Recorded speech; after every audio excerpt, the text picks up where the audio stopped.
कि दो वेक्टर का डॉट प्रोडक्ट कैसे निकालते हैं, दो वेक्टर के बीच में एंगल कैसे निकालते हैं, किससे, डॉट प्रोडक्ट। ठीक है, आज कल बेसिक्स पढ़ा था, आज उसके क्या पढ़ेंगे, क्वेश्चन पढ़ेंगे। तो ध्यान से देखना भी, देखो ये एक्सरसाइज आपके लिए बहुत ज्यादा इंपॉर्टेंट एक्सरसाइज है।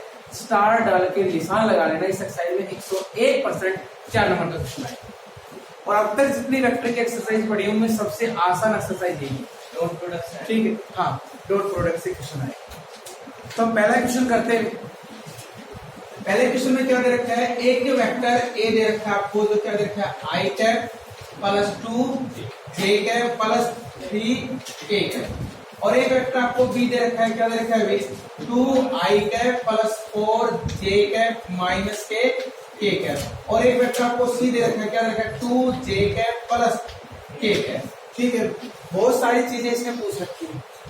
ठीक है, कह रहा है ए वेक्टर और बी वेक्टर का डॉट प्रोडक्ट क्या होगा, A vector dot B vector का आंसर क्या रहा होगा। तो इसको क्या करना है, डॉट प्रोडक्ट। तो जब भी दो वेक्टर का डॉट प्रोडक्ट करते थे, आई वाला आई से मल्टीप्लाई होगा प्लस जे वाला जे से प्लस के वाला के से, तो क्या बन जाएगा भाई, 1 इंटू 2 प्लस क्या बनेगा 2 इंटू 4 प्लस क्या बनेगा 3 इंटू माइनस 1।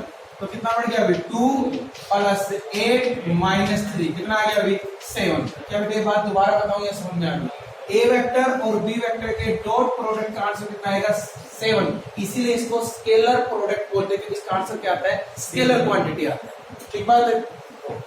ये कह रहे हैं ए वेक्टर और बी वेक्टर के बीच में एंगल क्या रहा होगा, A vector and b vector के बीच में एंगल क्या रहा होगा। तो तुम cos थीटा क्या बनेगा, A vector dot B vector upon A vector का मैग्नीट्यूड इंटू बी वेक्टर का मैग्नीट्यूड।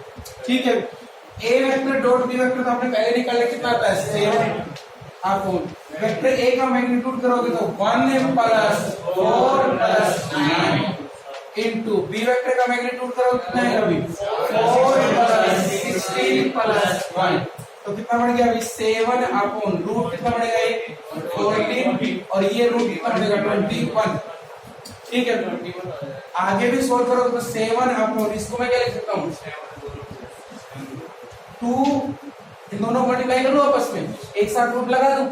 तो 14 को 2 इंटू 7, 21 को 3 इंटू 7, तो आंसर में 7 क्या आ जाएगा 12। तो क्या पड़ेगा 7 अपॉन 7 आ गया 12, अंदर क्या हो गया रूट 6, 7 से क्या कट गया 7, 1 अपॉन रूट 6। तो थीटा की वैल्यू क्या होगी, cos इनवर्स 1 अपॉन रूट 6।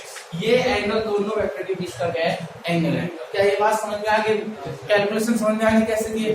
ठीक है, ये भी पूछ सकता है आपसे, मान लो ये पूछ लिया उसने, A vector plus B vector dot C vector क्या रहा होगा।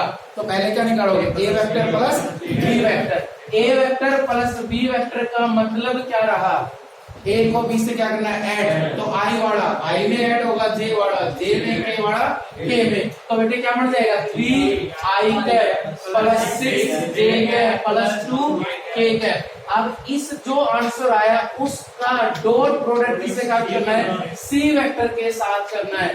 तो आई वाला आई से मल्टीप्लाई होगा, तो आई वाला है नहीं तो कितना है 0, तो कितना आ जाएगा 0 प्लस जे वाला जे से तो कितना आएगा 6 इंटू 2 प्लस के वाला के से तो 2 इंटू 1। क्या बेटे बात समझ में आ गई। तो 0 प्लस 12 प्लस 2 आंसर कितना आ गया 14। दोबारा बताऊं या समझ में आ गया, आगे सभी को देख लो, किसी बच्चे को दोबारा बताना। अगला क्वेश्चन देखो, क्वेश्चन नंबर 2 में क्या कह रहा है अभी, find the angle between two vector A vector and b vector. दो वेक्टर के बीच में क्या फाइंड आउट करना है, एंगल फाइंड आउट करना है।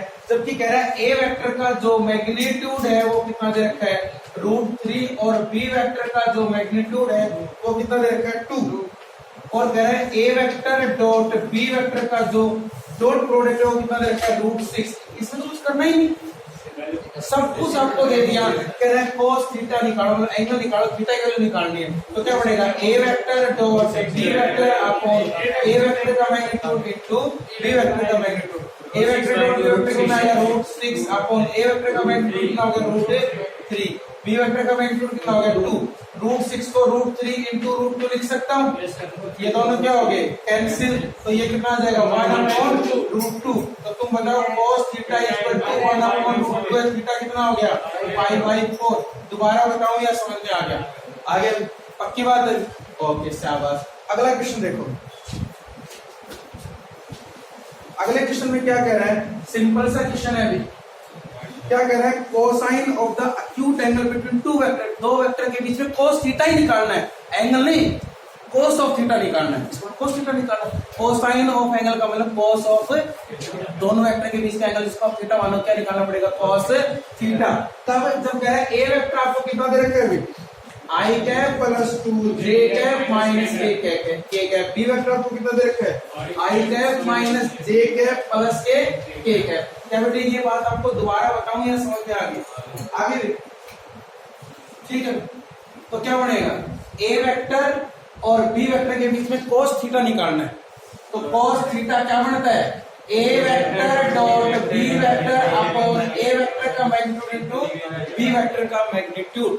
A vector dot B vector I वाला आई से कितना आएगा 1 इंटू 1 प्लस जे वाला जे से 2 इंटू -1 प्लस के वाला -1 into 1 upon √1 plus 4 plus 1 √1 plus 1 plus 1। क्या बात समझ में आ गई? तो ये कितना बढ़ जाएगा 2 -2 -1। हाँ शाबाश 1 कितना बढ़ेगा अभी, ये बढ़ गया। अपॉन कितना आ गया √6 और ये कितना हो गया √3। क्या बढ़ गया अभी ऊपर 1 से क्या कट गया 1, तो माइनस के 2 अपॉन कितना आएगा अभी 3। इसको √3 इंटू √2 लिख दो, इंटू क्या होगा √3, तो क्या बढ़ गया माइनस के 2 अपॉन 3√2। क्या ये बात आपको दोबारा बताऊं या समझ में आ गई? आगे अब बात ये है, उसने कहा था दोनों वेक्टर के बीच में क्या आना चाहिए एक्यूट एंगल। यहाँ तो नेगेटिव का साइन आ गया, मतलब दोनों वेक्टर एक दूसरे क्या हो गए अपोजिट, आंसर क्या हो गया ऑब्ट्यूज एंगल। समझ रहे बात, आंसर क्या हो गया ऑब्ट्यूज एंगल। जब भी आपसे एक्यूट एंगल पूछे, ध्यान देना, दो एंगल इसलिए आ जाते हैं कई बार, ये ए वेक्टर है, ये क्या है बी वेक्टर, ठीक है। तो जो ये एंगल होता है ये थीटा होता है, ये क्या होता है 180 माइनस थीटा, ऐसा कुछ, ठीक है।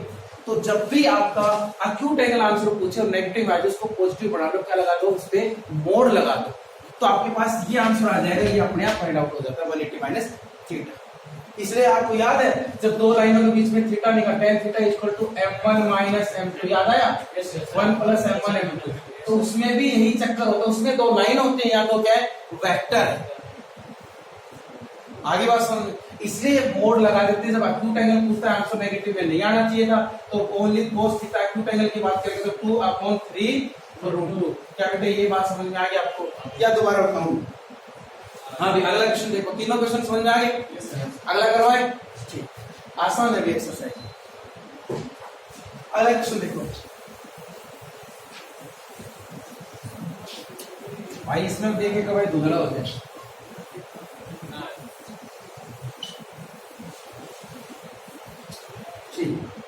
हाँ अगला क्वेश्चन देखो, क्वेश्चन नंबर 4 कह रहा है एक वेक्टर ए आपको दे रखे हैं, कितना दे रखा है अभी 7 आई cap plus j cap minus के 4 के कैप। बी वेक्टर आपको कितना दे रखा है अभी, कितना दे रखा है अभी 2 I cap plus 6 J cap plus 3 K cap. क्या चाहते हैं, find the projection of A vector on B vector. Find the projection, find the projection of A vector on, तो projection of A vector on B vector का answer क्या होता है, A vector dot B vector upon B vector. क्या ये बात सभी को समझ में आती है? अरे ए डॉट बी तो कर सकते हो, कितना आएगा 7 इंटू 2 प्लस कितना आएगा 1 इंटू 6 प्लस कितना आएगा -4 इंटू 3 अपॉन बी वेक्टर का मैग्नीट्यूड स्क्वायर रूट ऑफ कितना आएगा 4 प्लस 36 प्लस 9, तो ऊपर कितना हो गया अभी 14 प्लस 6 माइनस 12 अपॉन 49 होगा कि नहीं होगा? तो कितना हो जाएगा बी? 8/7। ये क्या होगी? प्रोजेक्शन होगी ए वेक्टर ऑन, और ये कैसी प्रोजेक्शन है? स्केलर प्रोजेक्शन है। अगर वेक्टर प्रोजेक्शन पूछ लेता तो इसके आगे क्या लगता? B vector upon B vector. तो इसी आंसर के साथ इस बी वेक्टर का क्या लगता? Unit vector. क्या ये बात समझ में आ गई? अगर वेक्टर प्रोजेक्शन पूछे तो निकाल दोगे, स्केलर प्रोजेक्शन पूछे तो निकाल दोगे, कोई दिक्कत नहीं है। ठीक है, अगला क्वेश्चन देखो। हाँ, question number 5। Sir vector form में निकालना तो वहां की वैल्यू रखनी पड़ेगी। कहाँ पे? हाँ, वेक्टर वेक्टर फॉर्म में आएगा। वेक्टर प्रोजेक्शन तो वेक्टर फॉर्म में होगा, आई जे के कैप होंगे उनके साथ।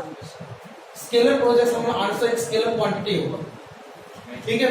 ओ, अगला question, find the value of lambda. Lambda की वैल्यू निकालो जबकि दो वेक्टर एक दूसरे के परपेंडिकुलर है। ए वेक्टर आपको दे रखा है 2i cap plus lambda j cap plus k cap, और बी वेक्टर आपको दे रखा है i cap minus 2j cap plus 3k cap. Question क्या चाहता है? इसमें लैम्डा की वैल्यू क्या रही होगी जब ये दोनों वेक्टर एक दूसरे पे क्या है? परपेंडिकुलर। जब दोनों वेक्टर एक दूसरे पे परपेंडिकुलर होंगे तो A vector dot B vector कितना आएगा? 0। क्या ये बात समझ में आ गई?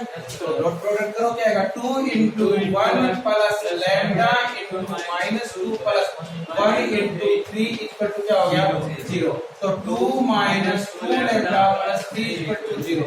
Minus 2 lambda equal to minus 5, तो लैम्डा इक्वल टू कितना? 2। क्या बेटा ये बात आपको दोबारा बताई जाए या समझ में आ गई? आगे समझ।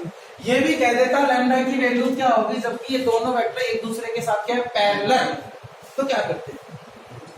आई का रेशियो आई के साथ बराबर जे वाला, जे के साथ बराबर के वाला, a1 अपॉन a2 बराबर b1 अपॉन b2 बराबर c1 अपॉन c2। तो क्या करोगे?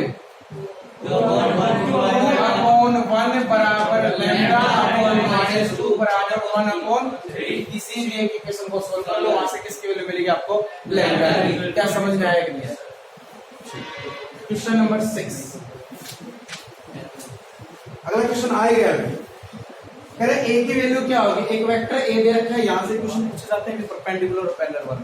ए वेक्टर आपको दे रखा है 3i cap plus 2j cap plus 9k cap. A vector B आपको दे रखा है i cap plus aj cap plus 3k cap. कह रहा है ये दोनों वेक्टर एक दूसरे के साथ परपेंडिकुलर होंगे तो कह रहा है ए की वैल्यू क्या रही होगी? ये एक दूसरे के साथ पैरेलल होंगे तो ए की वैल्यू क्या रही होगी? क्या करोगे? अगर ये परपेंडिकुलर होंगे सर तो A vector dot B vector equal to क्या होगा? 0। डॉट प्रोडक्ट करोगे तो क्या आएगा? 3 into 1 plus 2 into a plus 9 into 3 equal to 0। तो क्या होगा? 3 plus 2a plus 27 equal to 0। तो कितना हो गया? 2a इक्वल टू माइनस 31, तो a की माइनस 31 बाई 2 30 आएगा। 30/2 आंसर कितना आएगा? क्या ये बात समझ में आ गई? परपेंडिकुलर हो तो निकाल लो, तो लैम्डा की वैल्यू है एक किसी भी अननोन की वैल्यू निकालनी हो जब दो वेक्टर परपेंडिकुलर तो निकाल लेते हो आंसर। अब बात आती है जब दोनों वेक्टर पैरेलल है तो मेरा ए की वैल्यू क्या होगी? तो क्या हो जाएगा? 3/1 बराबर 2 बराबर 9 अपॉन 3। किसी एक इक्वेशन क्या करो? सॉल्व करो। तो तुम बताओ क्या बनेगा? 3a/2 a की वैल्यू कितनी होगी? बेटे समझ में आया कि नहीं आया? तो दो वेक्टर पैरेलल हो परपेंडिकुलर हो आप अननोन की वैल्यू निकाल देते हो। कोई डाउट हो तो बताओ। आगे बात समझो, आगे देखो। अभी अब तक ठीक ठाक है का मामला? अरे हार्ड है क्या? बहुत आसान। इतनी आसान है कि उसमें लास्ट में अच्छे से टेस्ट दे दोगे, अच्छे से पिट लोगे, कोई दिक्कत पड़ेगा नहीं? पिटोगे? ये हो ही नहीं सकता, पिटना हमारा जन्मसिद्ध अधिकार है। आगे इस अधिकार को छोड़े नहीं सकते। क्यों भी राज? अब अगला क्वेश्चन अच्छा क्वेश्चन है। कह रहा dot product of A vector with vectors. तीन वेक्टर आपको दे रखे, उनके साथ ये है तो वो वेक्टर क्या रहा होगा? देखो एक वेक्टर आपको दे रखा है ए वेक्टर आपको क्या दे रखे हैं? ए वेक्टर।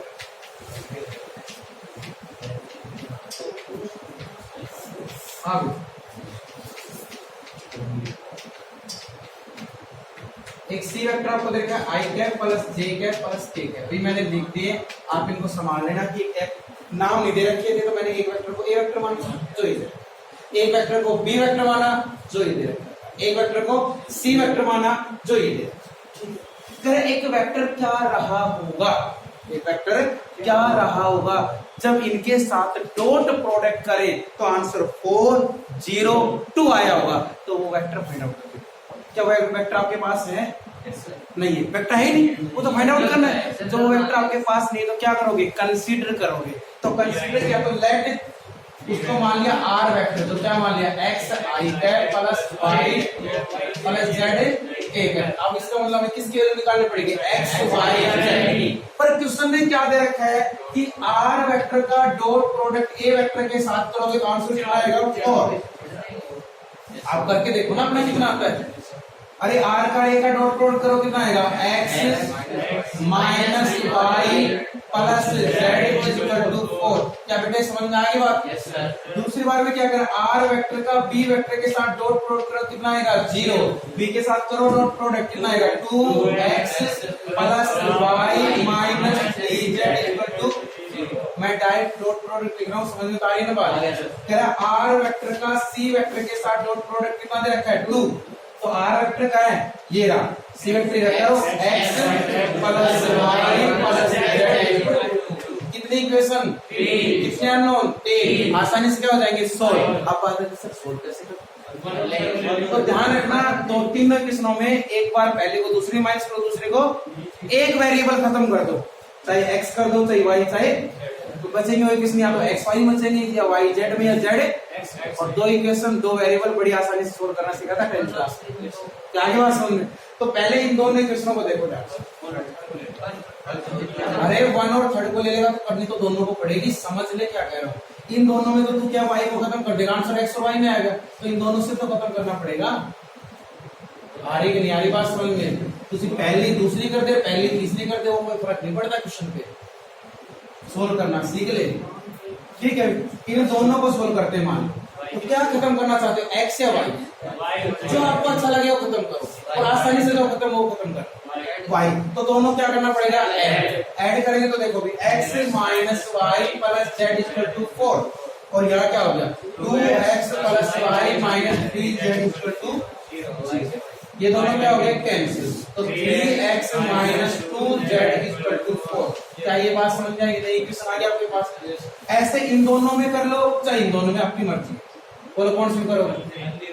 पहली और तीसरी में करो। पहली और तीसरी में करोगे तो क्या हो गया? x minus y plus z equal to 4 और x plus y plus z equal to 2। तो भाई ये दोनों क्या हो गया? Cancel.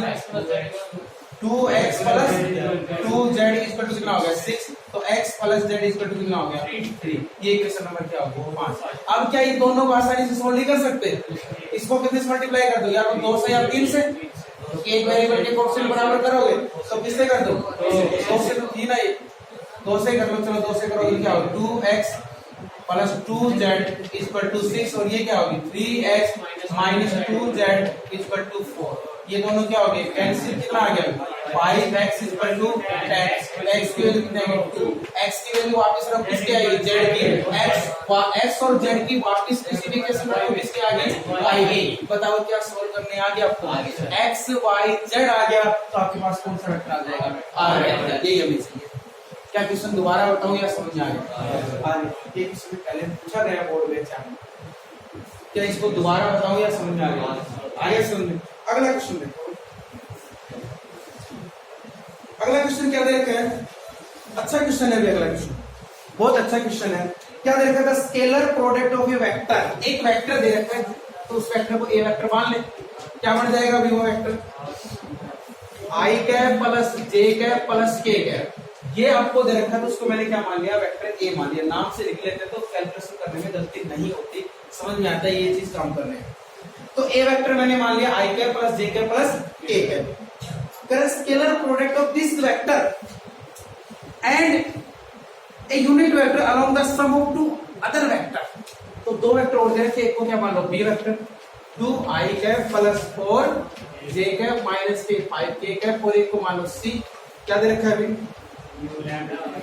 Lambda i cap plus 2 J cap plus 3 A cap. अब देखो क्वेश्चन पढ़ते हैं दोबारा से, क्या कह रहा है क्वेश्चन, कह रहा है इस वेक्टर का और इन दोनों वेक्टर के सम के अलोंग जो यूनिट वेक्टर आएगा उसका दोनों का जो डॉट प्रोडक्ट है वो 1 है, यूनिटी है मतलब 1 है।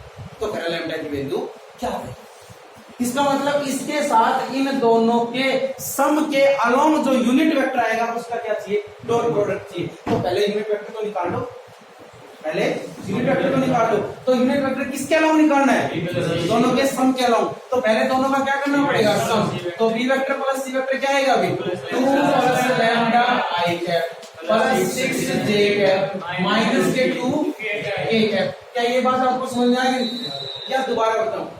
अरे बेटा ये बात दोबारा बताऊं या समझ में आ गई? आगे जब ये बात समझ में आ गई तो इसके अलोंग यूनिट वेक्टर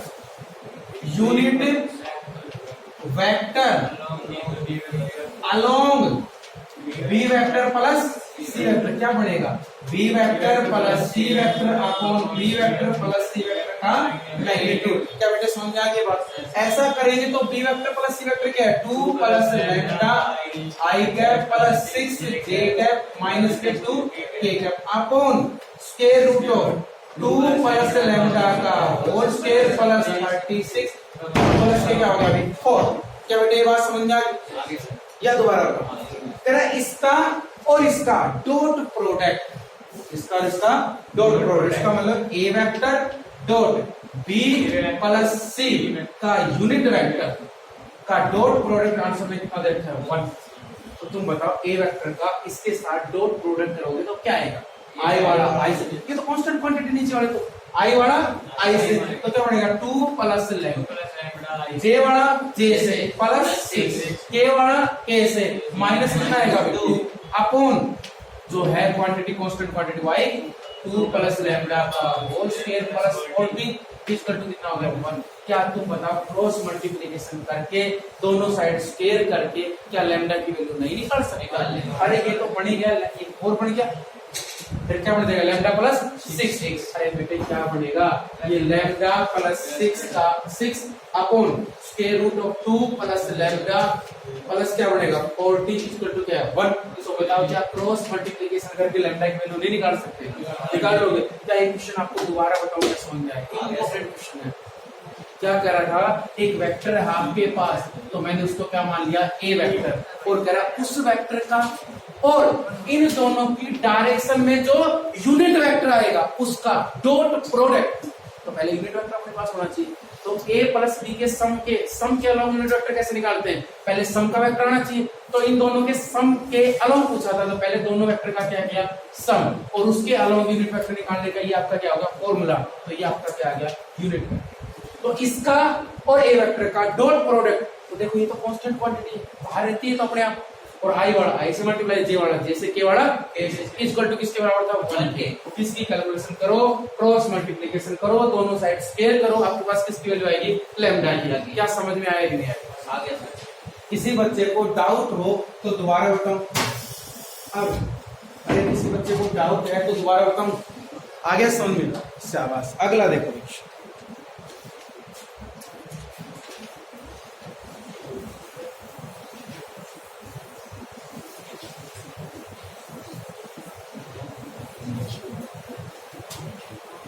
बेटे, क्वेश्चन में लैम्डा की वैल्यू निकालना घर से। अच्छा क्वेश्चन,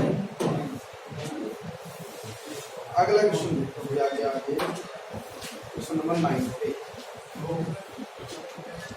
हाँ अब बस भाई बात नहीं, क्वेश्चन नंबर 9 ठीक है। क्या दे रखा है, एक वेक्टर 2 3 4 वेक्टर दे रखे हैं। तो एक वेक्टर को मैं ए वेक्टर मान लो, तो ए वेक्टर इक्वल टू क्या बन गया अभी आई cap plus j cap plus A cap. B vector क्या बन गया अभी 2i प्लस 5 जे कैप। सी वेक्टर क्या हो गया अभी 3i कैप प्लस 2 जे कैप माइनस 3 के कैप।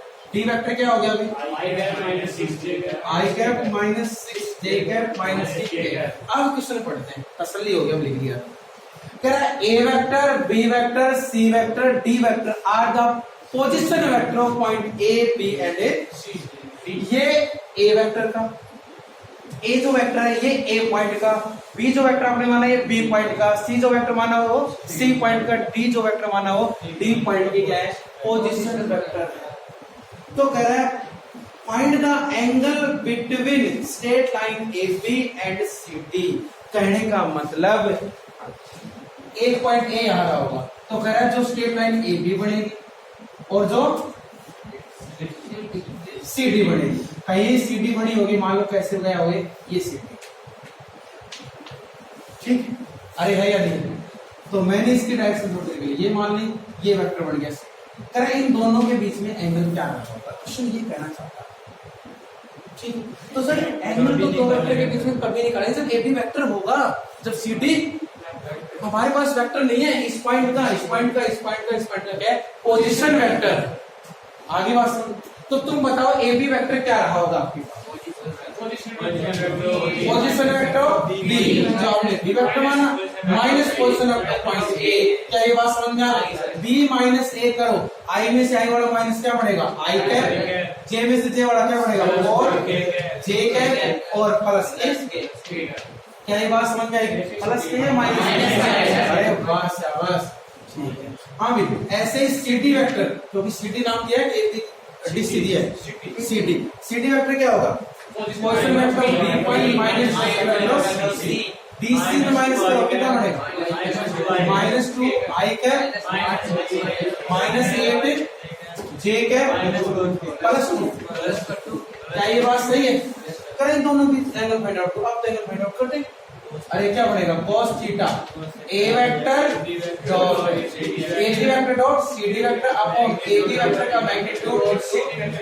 क्या ये कहानी समझ में आ गई सभी को? ठीक है, इन दोनों का डॉट प्रोडक्ट कराओ, क्या आएगा -2 माइनस 32 और minus upon square root of क्या बढ़ेगा 1 प्लस 1 स्क्वायर रूट ऑफ क्या बढ़ेगा 4 प्लस 64 प्लस ये बढ़ेगा क्या? ठीक है, हाँ तो क्या हो गया अभी माइनस के ये कितना हो गया 18 और ये कितना हो गया 72। ठीक है, ये क्या रूट 18, इसको 14 में क्या लिख सकता हूँ 18 जो बेहतर होती है ना 18 चौक बेहतर, तो रूट 18 और 2 क्या आ जाएगा बाहर। ठीक है, तो ये क्या बढ़ गया -36 अपॉन 18 इंटू 2, अरे बढ़ेगा कट गया सारा कितना आ गया माइनस। क्या बेटे समझ में आएगी कैलकुलेशन? आगे तो तुम बताओ जो एंगल है वो कितना हो गया माइनस कब होता है जब एक वेक्टर ऐसा रहा होगा। आगे बात समझ, अरे समझ में आएगी नहीं भाई? ये तो हमने वैसे अनुमान से बढ़ाया था, आंसर एग्जैक्टली तो ये कि ये कहीं यहाँ ऐसे बी वेक्टर रहा होगा और ऐसे दोनों एक दूसरे क्या है अपोजिट डायरेक्शन। तो कह रहा है क्या दोनों वेक्टर पैरेलल हैं?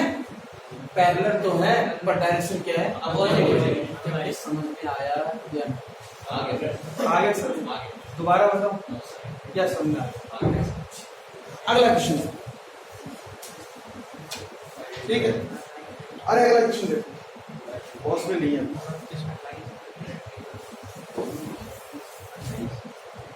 अगला क्वेश्चन क्या देगा? Question number 10 most important question है इस एक्सरसाइज का, ऐसे क्वेश्चन आते हैं पेपर में। क्या करें ए और बी दो वेक्टर हैं, दोनों वेक्टर एक दूसरे के परपेंडिकुलर है। ए और बी दो वेक्टर है, दोनों वेक्टर एक दूसरे परपेंडिकुलर, तो A vector dot B vector हमेशा कितना होगा 0। क्या बेटे बात समझ में आ गई? Yes sir. ठीक है, तो कह रहा है शो करके दिखाओ ए वेक्टर प्लस बी वेक्टर का मैग्नीट्यूड का स्क्वायर बराबर होगा A vector minus B vector के मैग्नीट्यूड के स्क्वायर के। करेंगे सो कल ही हमने फॉर्मूला पढ़ा है, जिसने नहीं पढ़ा उसका मतलब तो क्या होगा A vector plus B vector into A vector plus B vector, ऐसे ही A vector minus B vector into A vector minus. क्या ये बात कर सकते हो? पर कल हमने आइडेंटिटी कर ली थी तो प्रूफ भी कर लिया था, तो तो जहां जहां आइडेंटिटी लगेगी क्या लगाएंगे, डायरेक्ट लगाएंगे।